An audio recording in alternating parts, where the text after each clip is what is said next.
Hello, this is Chris from Eurogamer, joined by someone that can actually play Street Fighter V. His name is Wesley and Paul. Hello, Chris. And you're actually playing Birdie in this matchup, Yes. which I think is quite funny considering Birdie isn't the new character we're about to talk about. No. The new character is Kolin, is that how you say it? I thought at first it was pronounced Colleen, as in Wayne Rooney Colleen. Yep. But the announcer in the game pronounces her name as Carleen. Carleen, okay, Yeah, right. Okay. so Carleen. Great, so we've been culturally insensitive already. I think that's a good start to the video.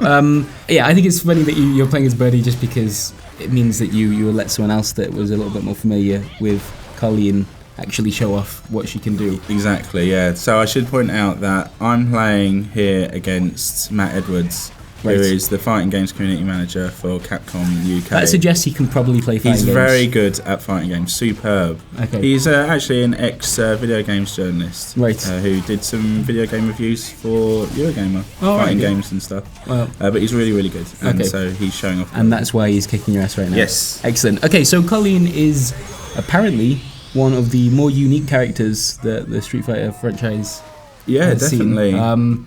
Why? Well, first off, it's worth saying why she's unique for Street Fighter V. Okay. And the reason why she's unique for Street Fighter V is she's the first to have a counter. Now, there are characters in the game that have got parries, like Ryu has a parry, Zangief can absorb attacks, but Carleen has a proper counter, which means it works like a special move, Sure. which, if you time it correctly, lets you punish the active frames of an attack.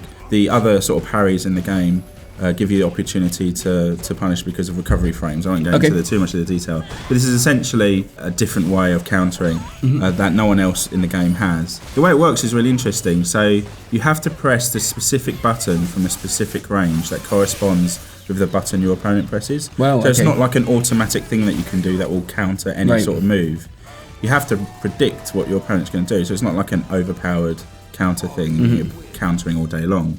You have to really get into your opponent's mind and predict what kind of button they're going to use. But if you can do that, you can do some serious damage. It's quite a powerful move. How regularly did you find it happening in the matches you were playing? Well, at the How big a role did it play? I'm obviously not brilliant, and I think Matt was very quick to work out the kind of things that I was doing. And so, as our matches progressed, he was able to do the counter quite frequently, like there. So it's one and there. So he's obviously worked me out, and he knows what buttons I'm going to press. It's really interesting and very different to any other character in the game, and that's why I think she's a bit more technical than some of the other characters. She's not like instantly pick up and play like Ryu would be, perhaps. She's more for some people who are familiar who actually know what they're doing, but very rewarding. So that's why she's unique for Street Fighter V. One of the reasons why she's unique for all of Street Fighter ever is because, and we think this is the case, there have been many Street Fighter games down the years, like lots of different crossovers, but we think that she's the very first character to be able to freeze her opponent's stun gauge. Right. Now, if you look at the top of the screen, there's a little bar underneath the health bar. As you can see, mine is frozen there. That means that it will not deplete. The closer the bar gets to full, the closer I am to stun, and then I'm dizzied. So that is really interesting mechanic that she can do by using her V trigger. As far as I understand how this works, once you have, once you're frozen, the only way to make that start ticking down again is to land a hit on Exactly, Colleen. yeah. Which, as we've just been talking about, this is a character designed for like really powerful parries. That's like if you're going to be perhaps like a little panicked, really trying to grab a quick hit somewhere, exactly. and the other player knows that, Chris, and can sort of. I am proud of you. Wow. Okay, yes, that's exactly right. So it's really interesting because You've never said that before. There's no sort of time limit on the stun lock. Unlike say Fangs or Fong as the game calls it, poison attack. So you have to actually land a hit on Colleen to get out of it, and that's really interesting. Nothing, as far as I'm aware, ever in Street Fighter that is like that. So I think she's really unique. If you combine all of this together, as I've said, she's probably going to be one of the more technical characters out there. She is a character that at high level play will be more about mix-ups, good reads, so you have to really get into your mind of your opponent. Do you think she will see much action there? Early days, the sort of pros who've been allowed to play with her ahead of release have been quite enthusiastic. Right. That I think they like the fact that she works differently, so there's something new and exciting to get to grips with. Sort of lore-wise, she's not the most famous of characters. Like, she's the second DLC character to come out for Season 2 after Akuma. Now, everyone knows who Akuma is and was really popular. Like, everyone was really excited for Akuma. Kolin was just like a non-playable character in Street Fighter 3 who'd turn up on the screen sometimes. Oh, really? Yeah, she's like the personal assistant to Gil, who is the leader of the Illuminati. She plays a much bigger role in the story of Street Fighter 5, where she's like pulling the strings under a disguise. And people predicted that she would be made a playable character because she appears in lots of cutscenes, and why would Capcom go to all the trouble of modelling her and creating her if they weren't going to make her a playable character at one point. So she's finally getting her chance to shine. There, look, I got around. Nice. Oh man. See, not that bad. I bet at this stage you're like, oh right, I'm recording this, and I like in the video I will have already said that this is Matt Edwards and it's it's a really good player. So this is my moment to impress YouTube. Yeah, absolutely. You're gonna get battered now. So all I've done is made Matt angry. Okay. So which isn't great. But I got one round in. I think it's really funny that we're playing on the beach stage here because Kolin is from Russia. Yep. Where it's very cold. And is dressed appropriate for someone who's from Russia, right? Lots of sort of stereotypical characters in Street Fighter, and she's got a scarf.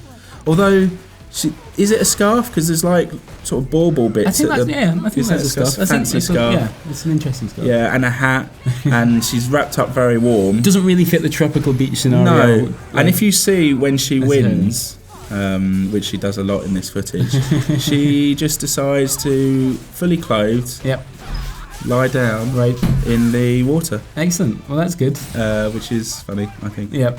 I think, did you actively decide that is the map? Or the map? Oh my god, I'm such a bad Street Fighter player. It was a joint decision from what I remember. The stage, yeah. God, it took me so long to get there. Map, you played too much Overwatch. You're no longer proud of me.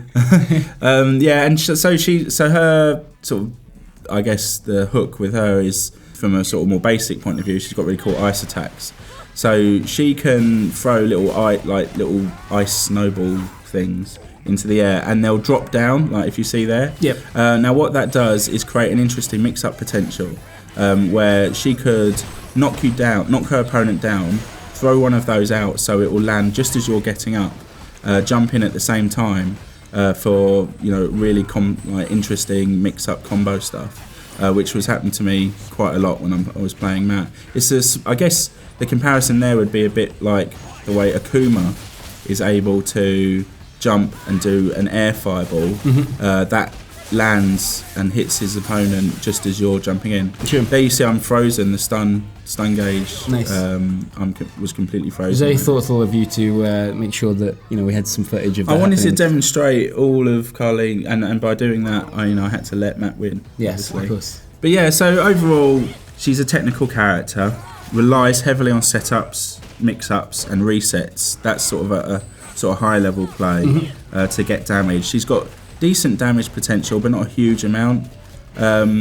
She's got for a female character, she's got a good amount of health. I think it's the same amount of health as Laura. Most of the female characters in Street Fighter don't have as much health as the male characters.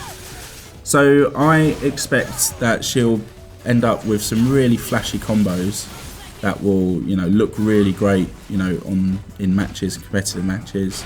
I doubt she's going to be as popular as the likes of Akuma because she's obviously not a really famous character, but in the right hands I think she can be a lot of fun, and like I say, really different to what's gone before, which is really cool. Cool. Thank you for saying lots of words that I understood some of.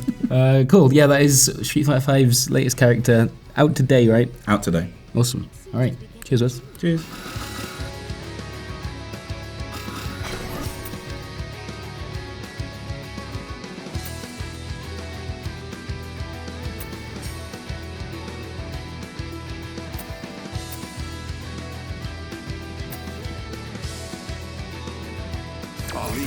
It seems